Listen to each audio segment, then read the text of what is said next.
ಕಾವಲು ಸಮಿತಿ ಮಹಿಳೆಯರ ಸಾಗಾಣಿಕೆ ತರಬೇಟಾಗಿರ್ಬೋದು, ಮಕ್ಕಳ ರಕ್ಷಣೆ ಆಗಿರ್ಬೋದು, ಹಲವಾರು ಹೆಣ್ಮಕ್ಕಳಿಗೆ ಮತ್ತು ಮಕ್ಕಳಿಗೆ ಸಂಬಂಧಪಟ್ಟಂಥ ಸಮಸ್ಯೆಗಳನ್ನು ಚರ್ಚಿಸಿ ಅಲ್ಲಿ ತೀರ್ಮಾನ ಮಾಡಲಿಕ್ಕೆ ಅವಕಾಶ ಇದೆ. ಆ ದಿಶೆಗೆ ಕೂಡ ನಮ್ಮ ಕಾರ್ಯಕರ್ತರಾಗಿರ್ಬೋದು, ನಮ್ಮ ಮೇಲ್ವಿಚಾರಕರಾಗಿರ್ಬೋದು, ಕಾವಲು ಸಮಿತಿ ಸಭೆಗಳನ್ನು ಪಂಚಾಯತ್ ಆಗಬೇಕು. ಅದರ ನಡವಳಿಕೆಯನ್ನು ಕೂಡ ನಮ್ಮ ಇಲಾಖೆ ಬರಬೇಕು. ಅದರ ಜೊತೆ ಕೂಡ ನಾವು ಜಿಲ್ಲಾ ಮಟ್ಟದ VC ಅವರಾಗಿರ್ಬೋದು, CO ಅವರಾಗಿರ್ಬೋದು ಚರ್ಚಿಸಿ ಸೂಕ್ತ ಕ್ರಮಗೊಳಿಸಲಿಕ್ಕೆ ನಾವು ಇಲಾಖೆ ಕೆಲಸ ಮಾಡ್ತಾ ಇದ್ದೀವಿ. ಭಾರತ ಅನ್ನೋ ವಿಷಯವನ್ನು ಅಂದರೆ ನಾವು ಗ್ರಾಮೀಣ ಪ್ರದೇಶದಲ್ಲಿ ಹಾಗೂ ನಗರ ಪ್ರದೇಶದಲ್ಲಿಯೂ ಕೂಡ ಬಾಲ್ಯ ವಿವಾಹಗಳನ್ನು ತಡೆಗಟ್ಟುವ ನಿಟ್ಟಿನಲ್ಲಿ ಎಲ್ಲ ನಮ್ಮ ಇಲಾಖೆ ಹಾಗೂ ನಮ್ಮ ಲೈನ್ ಡಿಪಾರ್ಟ್ಮೆಂಟ್ಸ್ಗಳು ಕೂಡ ಈ ಒಂದು ಬಾಲ್ಯ ವಿವಾಹ ತಡೆಗಟ್ಟುವಲ್ಲಿ ನಾವು ಕೆಲಸವನ್ನು ನಿರ್ವಹಿಸ್ತಾ ಇದ್ದೀವಿ. ಹಾಗೆ ಜನರಿಗೆ ಈ ಕುರಿತು ಬಾಲ್ಯ ವಿವಾಹವನ್ನು ತಡೆಗಟ್ಟುವ ನಿಟ್ಟಿನಲ್ಲಿ ಒಂದು ಜಾಗೃತಿಯನ್ನು ಮೂಡಿಸುವ ಸಂಬಂಧ ಈ ಒಂದು ಕಾರ್ಯಕ್ರಮ ಇಂಡಿ ನಗರದಲ್ಲಿ ಇವತ್ತು ಯಶಸ್ವಿ ಆಯಿತು ಅಂತ ಹೇಳಲಿಕ್ಕೆ ಇಷ್ಟಪಡ್ತೀನಿ. ಭಾಗ್ಯಶ್ರೀ ಸದಲಾಪುರ, ನಮ್ಮ ಊರು ಚಿಕ್ಕಬೇವನೂರು. ಈ ಕೇಂದ್ರ ಸರ್ಕಾರದ ಯೋಜನೆ ಬಾಲ್ಯ ವಿವಾಹ ತಡೆಗಟ್ಟುವುದು, ಇದರಿಂದ ನಮಗೆ ತುಂಬ ಉಪಯುಕ್ತವಾಗಿದೆ. ಹೆಣ್ಣು ಮಕ್ಕಳನ್ನು ಉಳಿಸಿ ಹೆಣ್ಣು ಮಕ್ಕಳನ್ನು ನಾವು ರಕ್ಷಿಸಬೇಕು ಮತ್ತು ಸಣ್ಣ ವಯಸ್ಸಿನಲ್ಲಿ ನಾವು ಮಕ್ಕಳಿಗೆ ಬಾಲ್ಯ ವಿವಾಹ ಮಾಡುವುದರಿಂದ ಅವರು ಮುಂದೆ ಯಾವುದೇ ಹುದ್ದೆಗಳ ಸಾಧನೆಯನ್ನು ಮಾಡಲು ಅನಾನುಕೂಲ ಆಗ್ತದೆ.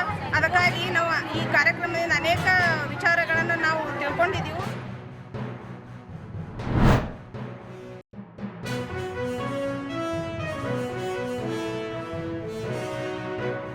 ಮುಂದೆ ಸಭೆ ಏರ್ಪಾಡು ಮಾಡಿದ್ದೀವಿ.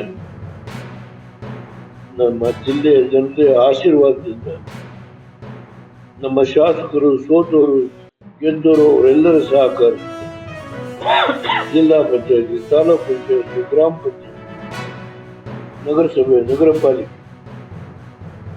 ಅಧ್ಯಕ್ಷರು, ಸದಸ್ಯರು, ಮಾಜಿ ಅಧ್ಯಕ್ಷರು, ಮಾಜಿ ಸದಸ್ಯರು ಅವರೆಲ್ಲರ ಸಹಕಾರದಿಂದ 23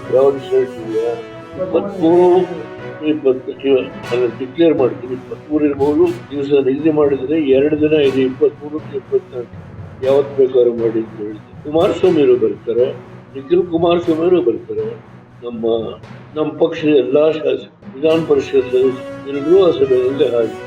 ನಾನು ಯಾವ ಕಾಂಗ್ರೆಸ್ ಈ ದೇಶದಲ್ಲಿ ಏನಾಗಿದೆ, 14 ರಾಜ್ಯಗಳಲ್ಲಿ ಬಿಜೆಪಿ ಇದೆ, 3 ರಾಜ್ಯದಲ್ಲಿ ಅವರ ಆಸನದ ವೇದಿಕೆ ಮೇಲೆ ನರ್ತನ ಎಲ್ಲ ಗಮನಿಸಿದೆ.